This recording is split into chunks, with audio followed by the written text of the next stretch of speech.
smoke. So the Teller did the voice coils, but they're not like standard tannoys now. They go lower than normal HPDs, but the mid-range is missing.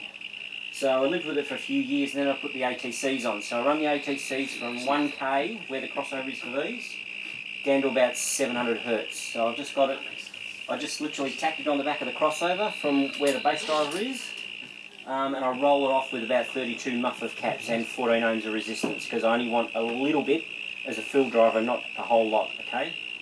So 2.5 way, I suppose. So the tweeter's still running in the tannoy, yes. And I run them all in phase. Normal tannoy convention is your bass driver is out of phase and the tweeter's in phase. But I've always found the bass note was just a little bit late all the time. And so about 6 months, I don't know, 4 months ago I suppose, I had a night here and I thought, no, we're going to try it in phase. So I've done that. It's been a bit of a battle, but I think it's actually much better. So when you get the kick of a drum, it's like the cone's coming forward. It's not pulling backwards and going through the box and coming out the ports. Okay? So I think it's actually better. Nothing in the preamp's changed since you were here last, except maybe I've tacked this cap on and I think it's better. I've got an 80 rectifier in there now instead of the other one.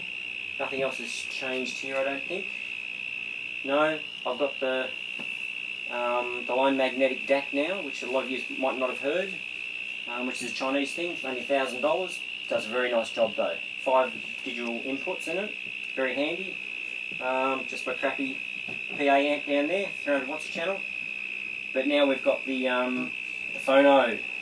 I've got a friend about 6 weeks ago.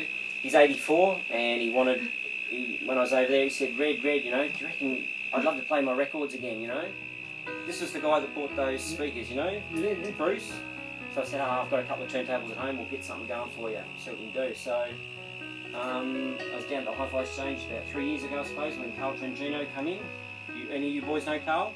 Oh, yeah. He's the guy who used to do Tivoli's work and whatever. He's pretty fussy with his turntables, and he brought it in and said, oh, Red, give this piece of shit to someone that wants a turntable, right? It's crap. So, can I take it? Yeah. So, sat on the shelf for about 3 years. And I had a Yamaha first that the next door neighbour gave me about 14 years ago. I thought I'd give my friend that one, but couldn't get speed right on it. It just got the wobbles all the time, so threw that away. I thought I'd pull this out and try this. And literally, the cartridge on it is an old moving magnet of unknown heritage. This is the head shell that I snapped it off out of John's dump master bin. So it's a whole free setup. Yep, so it's a whole free setup. And look, it does pretty well. It's got a nice lid and everything that goes with it, the arm was with it, and it just makes music. I had a Goldman Studio before this with an SME5, and it doesn't play half as nice as this, in my opinion. Well, the telephone rang and you went, oh, you forgot about this and you forgot about that, and you gotta get back to what you're doing. Goodbye, click, that's so and so. You're an island and on your own. You yelled, hey, when the stove blew up. A friend and I hated it. It's a real storm. Hated it with a passion. But we ran that off the outputs of the preamp.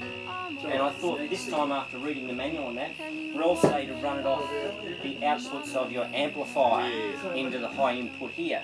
So I've done that, and it actually works quite reasonable.